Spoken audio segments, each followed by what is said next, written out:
My mom threw my plane ticket in the trash. Only $5, she laughed in front of everyone. My sister smirked. The family joined in. I picked the ticket up and walked away. 5 years later, my security cameras caught them, begging at my door. Please subscribe to the channel and hit the bell icon so you never miss a moment like this. Your like and share can carry this story to someone who needs hope, healing, or strength today. Red Heart. My name is Maya Ellison, and 6 years ago, my family tried to stop me from leaving the country by proving, once and for all, that my future did not belong to me. It happened on a dry October morning in Mesa, Arizona, in the kitchen of the house where I had spent most of my life shrinking myself to make other people comfortable. I was standing near the counter, holding a thin envelope with my boarding confirmation tucked inside, refreshing the airline app on my phone like it might suddenly disappear if I stopped looking at it. 4 hours and 40 minutes. That was all I had before I needed to be at the airport. I was still deciding how to tell them when my mother walked in. She stopped short when she saw the envelope in my hand. Not confused, not curious, just instantly alert, like she already knew what it meant and hated it on sight. "What's that?" she asked. Before I could answer, she crossed the kitchen, grabbed the envelope out of my fingers, and opened it. Her jaw tightened as she scanned the page. "You're serious?" she said flatly. I opened my mouth. I never got the chance to explain. She turned, walked straight to the tall trash bin near the laundry door, lifted the lid, and dropped the envelope inside like she was throwing away junk mail. My younger sister, Callie, who had been sitting at the table scrolling through her phone, burst out laughing. "Wow," she said, "you actually thought this was happening?" The sound filled the room. Loud, casual, like this wasn't the moment my life was being challenged. "What does someone like you need a graduation trip overseas for?" Callie added, "You don't even have real money." That word, someone like you, hit harder than the trash can lid slamming shut. For a moment, I couldn't move. Then I did. I walked over, lifted the lid, and reached down into the garbage without hesitation. Old coffee grounds, sticky wrappers, the smell of something sour. I pulled the envelope out, smoothed it against my jeans, and tucked it back under my arm. I grabbed my suitcase from the hallway. "If you walk out that door," my mother snapped, "don't come back asking for help." I paused at the doorway long enough to look at her. "That's your decision," I said quietly. "Not mine." 4 hours later, I was buckled into a seat on a plane headed for Barcelona, watching Arizona flatten into nothing beneath the clouds. And 6 years later, my security camera would show me 2 exhausted figures standing outside my studio door, pressing the buzzer like the sound might save them. But back then, all I felt was the weight of everything that had led up to that moment. I grew up in a single-story house at the edge of town, the kind where every driveway had spiderweb cracks and every lawn looked like it was permanently giving up. From the outside, we looked like a normal working family. Inside, there was a rule no one ever said out loud. My value was measured by what I contributed, not by who I was. My mother, Diane, worked long shifts managing inventory for a medical supply warehouse. She came home tired, dropped her bag on the counter, and talked constantly about bills, interest rates, and how one wrong move could wreck everything. Callie had big plans to become a lifestyle creator. She filmed videos in the living room, talked about branding, and ordered things she couldn't afford because she said visibility came first. And me? I filled the gaps. I opened a bakery cafe at 5 in the morning, rode the bus across town, came home smelling like yeast and sugar, and cleaned the kitchen before anyone asked. I paid utilities when I could. I cooked. I listened. I stayed small. At night, I took online design courses on my laptop, sitting on the floor of my room because the desk had become Callie's filming space. When I paid my share, I didn't hand over checks. I handed over cash. folded neatly, quietly.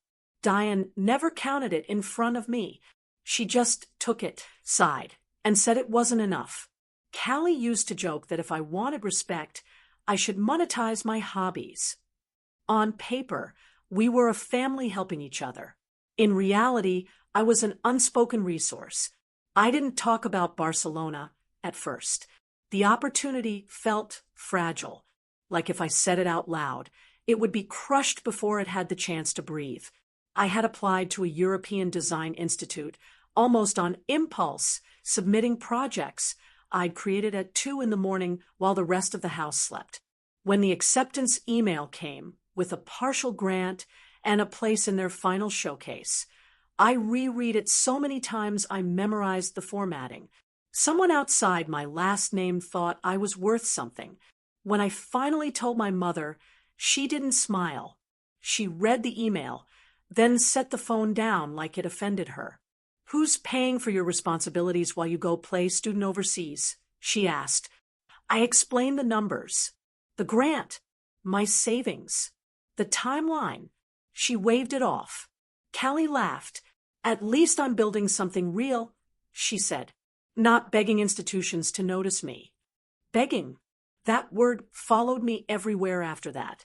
The night before my ticket appeared on the counter, I stood at the sink washing dishes while they talked in the other room about equipment payments, about a small side business Diane wanted to start. What I didn't know then, but would find out years later, was that they had already used my clean credit history to co-sign a commercial equipment lease without telling me. They didn't ask. They assumed. Because in that house, my future had always been something they felt entitled to spend. When the rideshare pulled away from the house that morning, I watched the front door in the side mirror. It never opened. No one ran after me. My phone buzzed halfway to the airport. A text from Brooke, my best friend since high school. She sent a screenshot of a transfer, money she didn't have extra. "I can't fix your family," she wrote, "but I can help you leave. Please don't waste this." I stared at the message until my vision blurred. By the time I landed in Barcelona, the air was cold, the city unfamiliar, and everything I'd romanticized about starting over dissolved into reality. A tiny dorm room, a narrow bed, a desk pressed against the wall, and silence, real silence. For the first time in my life, no one was waiting to take something from me. I didn't know yet that walking away hadn't ended the story. It had just delayed the consequences for the people who thought throwing away my future would save their own.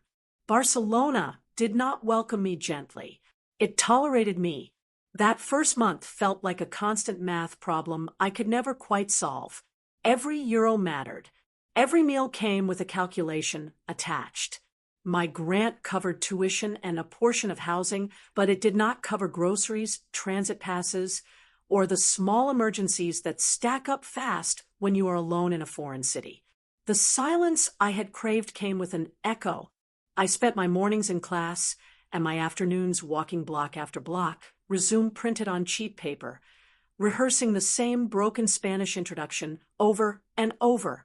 Most cafes smiled politely and shook their heads. A few told me to come back later. One finally said yes. It was a narrow coffee bar tucked between a laundromat and a tattoo shop owned by a man who cared more about punctuality than polish. I opened at dawn, scrubbed counters, learned the machine, and left with aching wrists and just enough cash to keep going.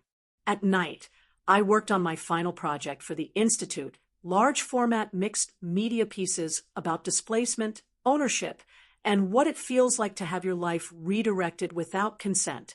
I didn't fully understand why those themes kept coming up. I just knew they wouldn't leave me alone. What I didn't know, what no one told me, was that back in Arizona, my name was quietly being used like a tool. The first sign something was wrong came 6 months later.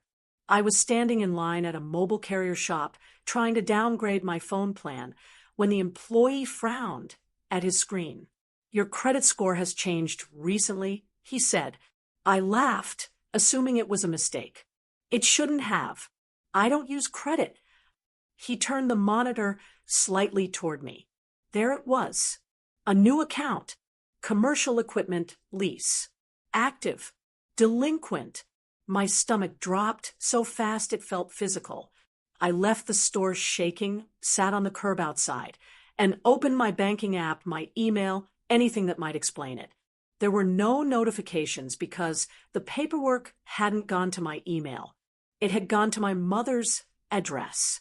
That night, I called home for the first time since I left. Diane answered on the third ring. "Maya," she said, like she was surprised I still existed. "Why is my name on a business equipment lease?" I asked. Silence. Then a sigh. "We needed it," she said. "The supplier required a co-signer, and your credit was clean. It was just paperwork." "You forged my signature," I said. "We're family," she snapped. "It's not forgery when it's for the household." My hands were shaking, so hard I had to press them into my thighs. "You didn't tell me," I said. "You were busy chasing some overseas fantasy," she replied. "And we paid on time at first. You're overreacting." But they hadn't paid on time anymore. And it wasn't just one missed payment. It was several. I hung up without screaming because something inside me had gone very still. That night, I didn't paint. I sat on my bed and stared at the wall until sunrise, realizing that even from thousands of miles away, they were still trying to spend my future. Fixing the damage wasn't dramatic. It was slow, bureaucratic, exhausting. I filed disputes. I sent documents.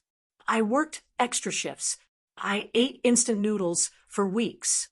I learned how to speak calmly to people who did not care how unfair something felt. Eventually, the lease was removed from my record, but not before it left a scar. A lesson. I stopped answering calls after that. Not out of spite, out of survival.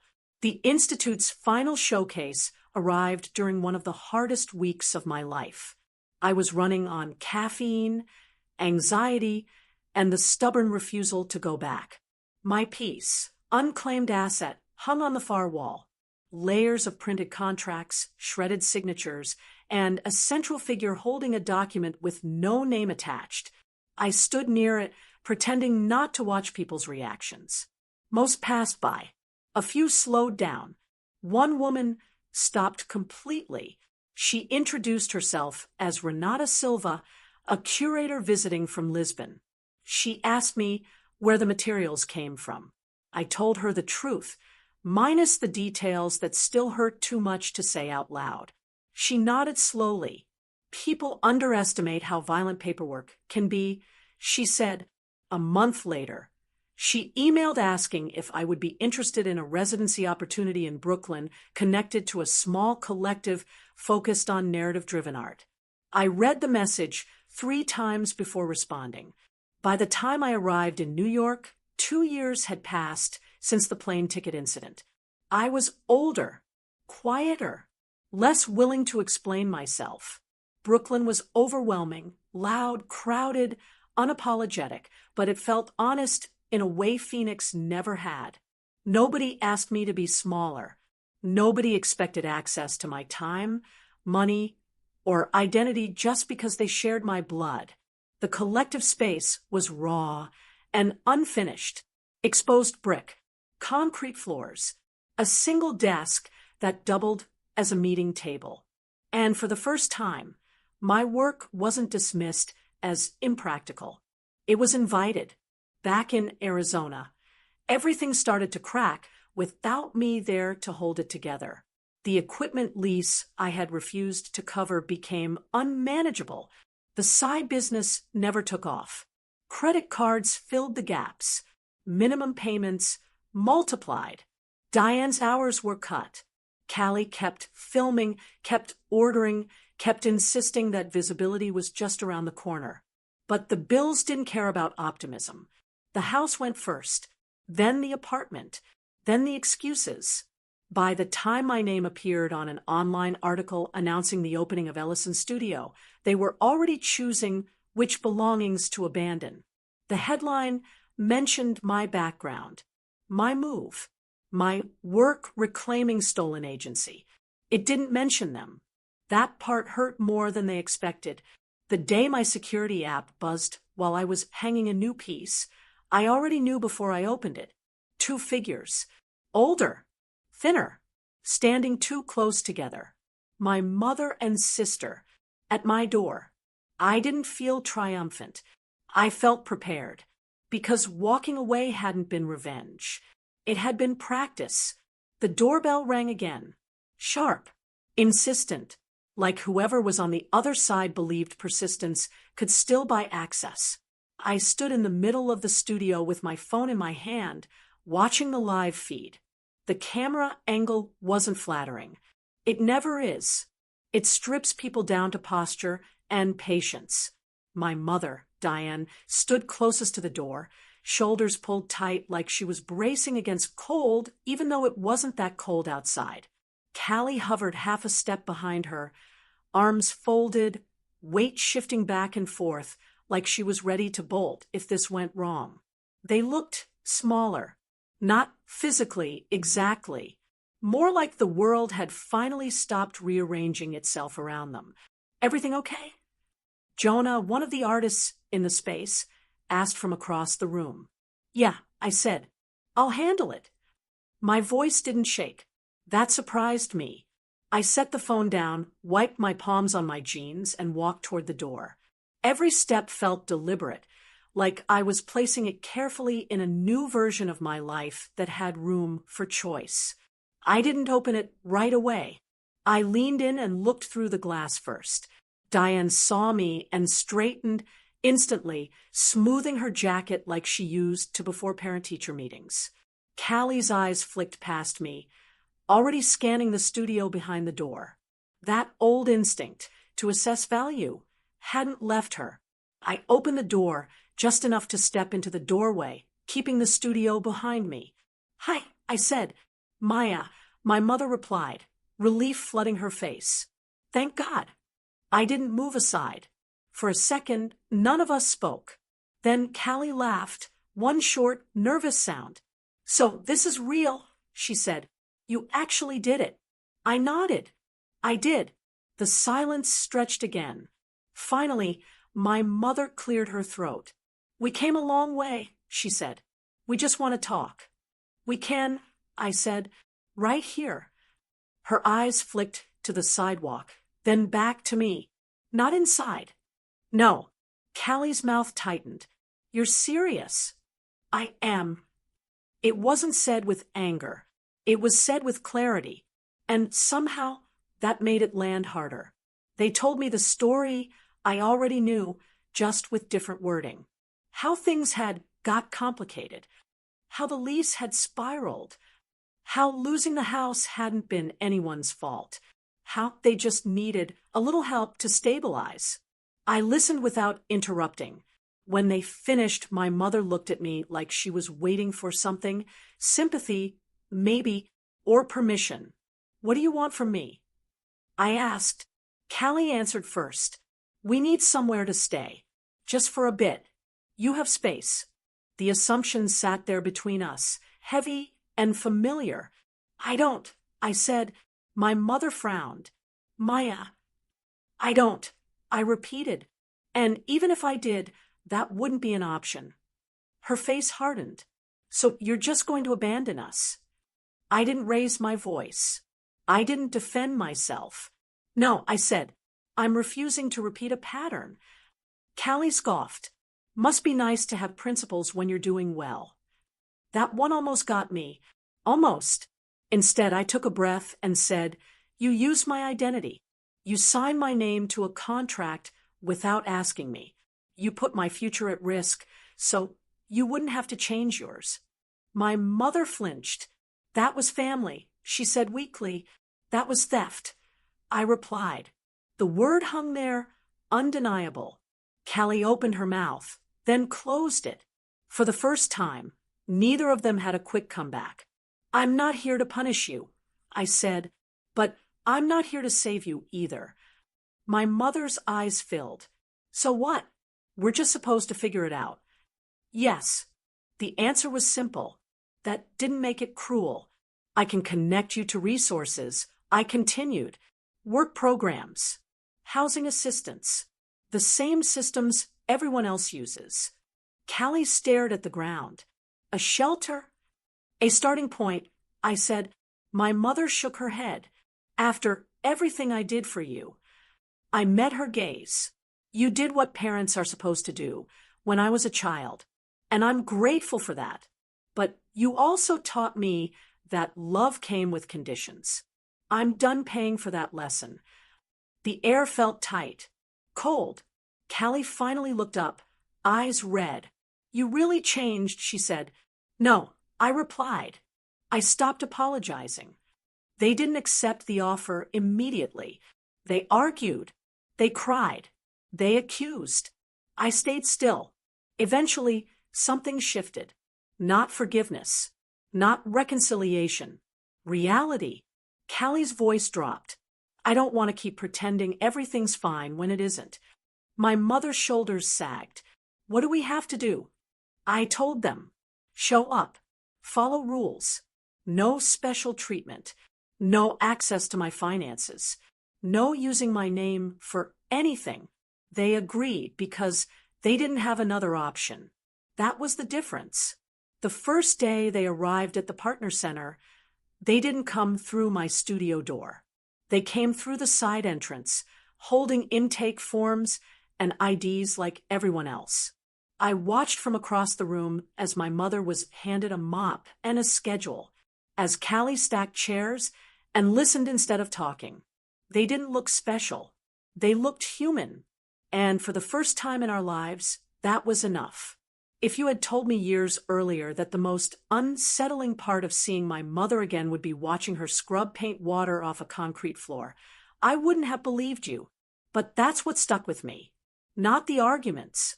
Not the apologies that came later. The quiet moments. Diane showed up early the first morning, hair pulled back, sleeves rolled up, holding a clipboard, like it might bite her. She didn't complain. She didn't ask for special treatment. She just followed directions with the stiff politeness of someone who wasn't used to being on the receiving end of systems she couldn't control. Callie took longer to adjust. The first week, she moved through the workshop space like she was visiting a place she didn't belong, shoulders tense, eyes scanning for exits.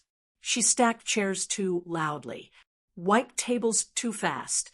It was like she was trying to prove she was still above all this, even while needing it. I didn't supervise them. That was intentional. They weren't here because of me. They were here because they had run out of ways to avoid consequences. And for once, I wasn't cushioning the fall. What surprised me was how little satisfaction I felt. There was no rush of victory, no moment where I thought, this is what you deserve. Mostly, I felt tired. Healing I was learning didn't feel like justice. It felt like letting go of the fantasy that watching someone suffer would ever give back what they took from you. Weeks passed. The routine settled in. Diane attended financial literacy sessions with people half her age and twice as stubborn. She learned how interest compounds the hard way. On paper, not just in panic. She asked questions she used to scoff at. Callie stopped filming. At first, she said it was temporary. Then one afternoon, she admitted she didn't know what she was supposed to post anymore if she wasn't pretending everything was perfect. That was the first honest thing she'd said in years. One evening, I walked into the workshop room and found Callie sitting in front of a blank canvas, hands frozen in her lap. She didn't notice me at first. Do you ever hate the version of yourself you built just to survive? She asked, still staring at the canvas. I sat down across from her. All the time, I said. She nodded slowly. I thought confidence meant never admitting you were scared. Turns out it just meant never getting help. She picked up a brush, hesitated, then set it back down. Is it stupid to start over when people already think they know who you are? No, I said. It's necessary. That was it. No lecture. No redemption speech. She dipped the brush into paint. Diane took longer. She attended group discussions, but rarely spoke. She listened like someone finally hearing themselves echoed back in other people's stories. One night, a man in the program shared how his parents had controlled him financially well into adulthood, justifying it as protection. When he finished, Diane raised her hand. Her voice shook. I thought I was saving my daughter, she said, but I was really saving myself from the fear that she'd leave and I wouldn't matter anymore. No one reacted dramatically. No gasps. No judgment. Just quiet understanding. Later, she found me near the supply closet. I didn't know how to stop being afraid, she said. So I made it your problem. I didn't forgive her on the spot. I didn't need to. Acknowledgement was a start, not a finish line. Life didn't magically improve for them overnight. They moved into shared housing. They took buses instead of driving. They learned how to wait. And slowly, the entitlement faded. Not completely, but enough to notice. They stopped asking me for money. They stopped assuming. Sometimes they just showed up and worked. That alone changed everything. For me, the biggest shift came internally. I stopped flinching when my phone rang. I stopped rehearsing conversations that might never happen. I stopped defining myself in opposition to them. My art changed too. The sharp edges softened. Not because the story wasn't painful anymore, but because it wasn't the only thing left. People came to the studio for workshops, not just exhibitions.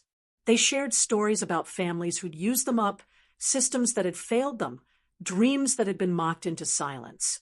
I told them what I had learned the hard way. Boundaries aren't punishments. They're instructions. Some people cried. Some nodded like they'd been waiting to hear that sentence their whole lives. One afternoon, my mother approached me while I was labeling supplies. She held out an envelope. I got my first paycheck from the training program. She said, I wanted you to know I didn't use it to fix anything immediately. I just looked at it to remember it was mine. I took the envelope. I'm glad, I said. She hesitated. I don't expect us to be close again. I just don't want to hurt you anymore. That matters, I replied, and I meant it. Revenge, I realized, isn't loud. It doesn't clap or cheer.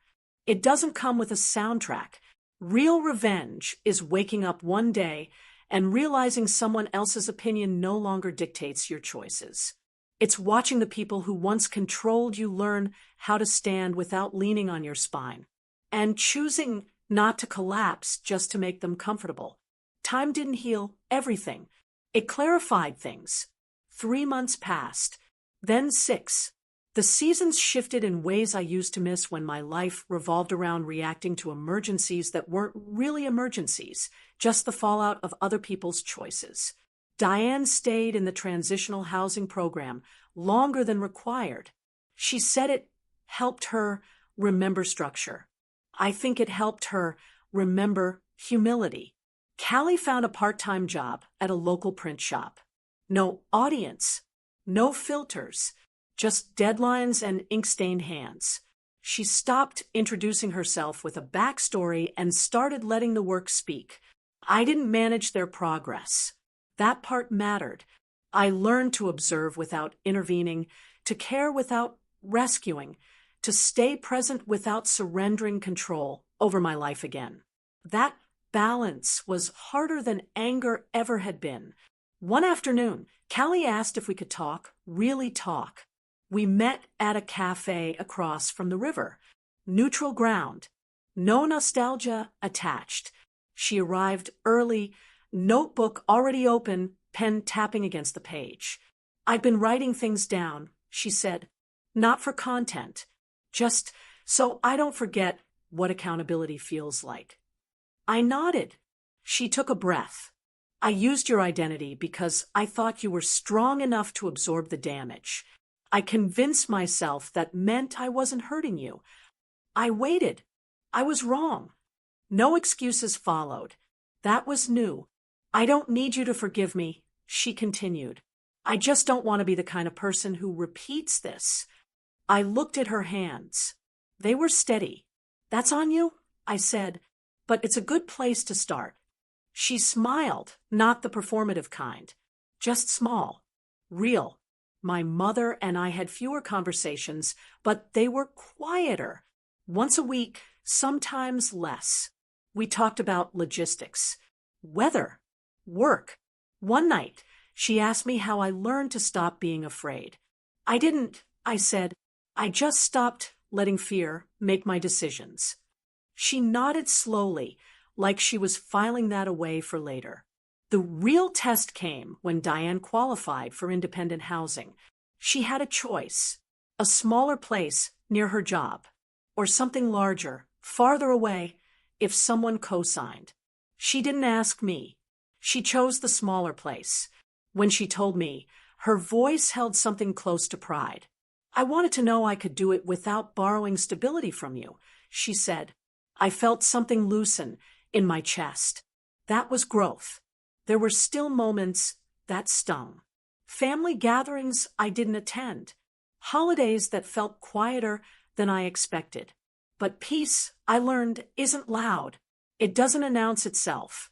It just stays. The studio grew. We launched a mentorship program for young artists who came from unstable homes. People who'd learned early how to survive, but not how to rest. They recognized themselves in the work. I recognized myself in them. And instead of feeling drained, I felt purposeful. One evening, I found an old email thread while clearing my inbox. Messages from years ago, late-night panic, requests framed as emergencies, subtle guilt disguised as concern. I didn't reread them. I deleted them, not out of spite, out of closure. Callie stopped chasing virality and started building something quieter. She sold prints locally. She volunteered at the same center she once resented. We weren't close, but we were honest. That was enough. The last conversation before everything truly settled happened unexpectedly. Diane showed up at the studio with a plant. I know you don't like surprises, she said, standing awkwardly in the doorway. So I'll keep this short. She placed the plant on a shelf. I won't ask for more than you offer, she continued, and I won't make my fear your responsibility again. I didn't hug her, but I didn't step back either. That's all I needed, I said. I used to think revenge meant proving something, winning, exposing, watching someone regret what they did. Now I know better. Revenge is living so fully that the people who underestimated you have to recalibrate their understanding of who you are. It's choosing peace even when chaos feels familiar. It's breaking a cycle quietly without applause because your future deserves more than your past. The last time I thought about revenge, it wasn't dramatic. There was no confrontation, no raised voices, no final speech where everyone suddenly understood what they had done to me. It happened on an ordinary Tuesday morning. I was unlocking the studio, coffee cooling in my hand, sunlight creeping across the floor like it had nowhere else to be. The schedule on the wall was full. Classes, meetings, quiet gaps I had learned to protect instead of fill with other people's crises. And for the first time, my peace didn't feel fragile. It felt earned. Diane and Callie existed in my life differently now, not as obligations, not as emergencies, as adults navigating the outcomes of their own decisions. We exchanged messages sometimes, brief, respectful, no urgency hidden between the lines. When problems came up, they handled them. When successes happened, they shared them without expecting praise. The imbalance that once defined us was gone, and so was the fear. One afternoon, Callie sent me a photo. A small exhibition. Her name printed on a card, modest and unembellished. I paid for the frame myself. She wrote, "Just wanted you to know." I stared at the message longer than I expected. Not because I felt proud in the way people usually mean it, but because I felt unburdened. Her growth no longer depended on me shrinking. My mother and I met for lunch a few weeks later. She chose the place. She paid. She didn't reach for the check halfway through the meal like she used to, waiting for me to stop her. She told me about her job, about learning how to budget, about the satisfaction of solving a problem without calling anyone to rescue her. "I still get scared," she admitted, "but I don't hand that fear to you anymore." I nodded. "That's the difference," I said. I didn't get an apology that tied everything up neatly. There was no single moment where all the damage felt erased. But I didn't need that. Closure, I learned, isn't something someone gives you. It's something you claim when you stop asking the wrong people to validate your pain. The studio hosted an open forum one night. People shared stories about families who took too much, about being the reliable one, the responsible one, the one who always handled it. I listened. Then someone asked, "How do you stop feeling guilty when you finally say no?" I thought about it. "You don't," I said. "Not at first. You just decide that guilt is a smaller price to pay than losing yourself." The room went quiet. Then heads nodded. I used to believe love meant endurance, that if I could just withstand enough, eventually I'd be rewarded with safety. I was wrong. Love isn't proven by how much pain you tolerate. It's proven by how honestly you protect your well-being, even when the people who benefit from your silence don't like it. Looking back, I understand why they did what they did. Fear makes people selfish. Insecurity makes them reckless. But understanding doesn't require participation, and empathy doesn't require self-sacrifice. If you're listening to this and recognizing yourself in my story, here's what I want you to know. You are not cruel for choosing boundaries. You are not ungrateful for refusing exploitation, especially when it comes wrapped in the language of family. And you are not responsible for fixing problems that were created by people who had the chance to choose differently. My revenge wasn't loud. It didn't destroy anyone. It didn't leave ruins behind. It rebuilt me, quietly, intentionally, permanently.